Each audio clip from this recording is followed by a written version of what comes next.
સનાતન ધર્મ ગિરનારી મહારાજ, રામદેવજી મહારાજ, લાદનીય વંદનીય હરિગુરુ સંતોનો, ભારતની નારી શક્તિનો,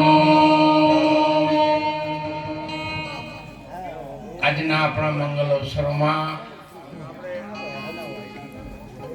સમસ્ત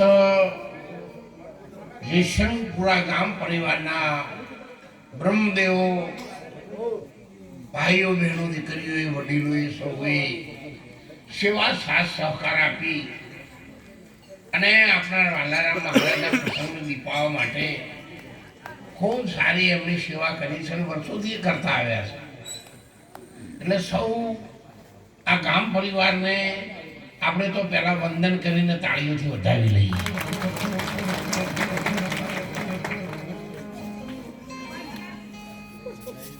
આદરણીય, વંદનીય અને જેમણે સમાજમાં વર્ષોથી અમે સાથે કામ કર્યું, પૂજ્ય સદારામ બાપા, આદરણીય વંદનીય પૂજ્ય પરથીરામજી મહારાજ, હું દલુરામ બાપા, અહીંયા ધનજીરામ મહારાજ બેઠા છે, નટુરામ મહારાજ પણ આદરણીય બેઠા છે,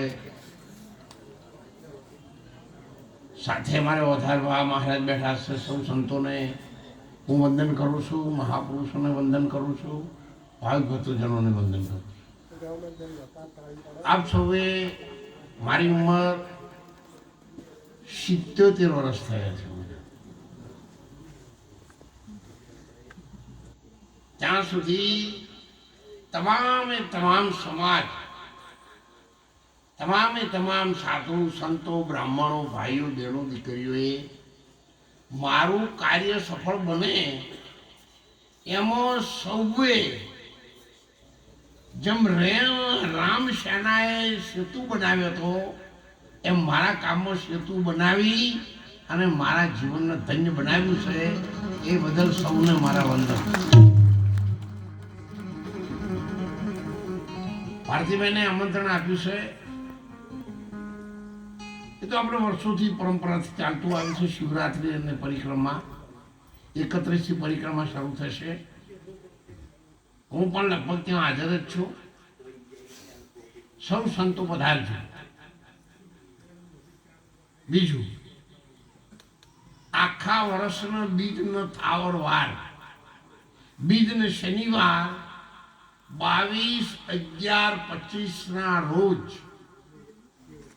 છે અને એ યોગને આપણે સફળ બનાવવા માટે, યોગ તો સફળ છે જ, પણ આપણી અંદર ભળી જઈ અને બીજના થાવરને ઉજવવા માટે રણુજા આશ્રમમાં આપણે 33 જ્યોતનો પાઠ રાખી અને સમસ્ત ગુજરાતીઓને આમંત્રણ આપ્યું છે.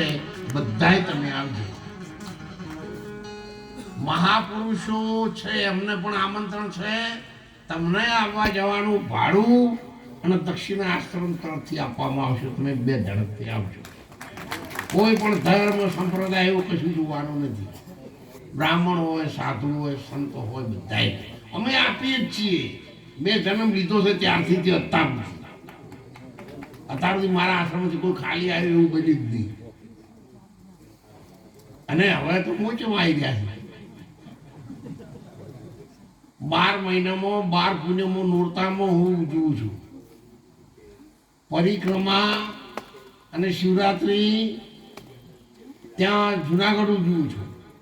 દર અજવાળી પોચમ વડાલી આશ્રમમાં અને 1 વર્ષના 156 શનિવાર, દર શનિવારે 1500 માણસનો પ્રસાદ બને છે આપણને વડાલી આશ્રમ સિનિયર સિટીઝનોનો.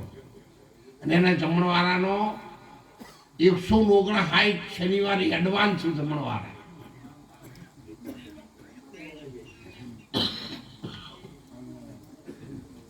અહીંયાથી આપણે કાઠિયાવાડમાં જઈએ છીએ 7 પેઢીઓથી, પણ હું તો આ 76 વર્ષમાં મને 50 વર્ષનું યાદ છે એટલું કહું.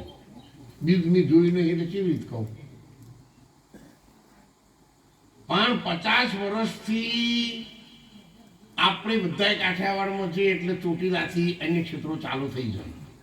સાયલામાં થઈ જાય, સત્તાધારમાં થઈ જાય, વીરપુરમાં થઈ જાય, પછી જુનાગઢમાં થઈ જાય. આપણે આટલા વર્ષો ત્યાં લક્ઝરી બસો લઈ લઈને તો જઈએ છીએ અને આપણે બધા પ્રસાદ લઈએ છીએ. કોઈ 3-4 દાડાનો સૌરાષ્ટ્રનો સોમનાથનો પ્રસાદ હોય તો તમે કોઈ ભૂસા ના રહો. ગમે ત્યાં આપણે બધા પ્રસાદ લઈએ છીએ તો એ સૌરાષ્ટ્રના લોકો આપણને પ્રસાદ આપે છે તો અહીંયાને ઘટતું નહીં. અને આપણે આટલી પેઢીઓથી ખાતા હેડ્યા તો આપણે કોઈ વધતું નહીં.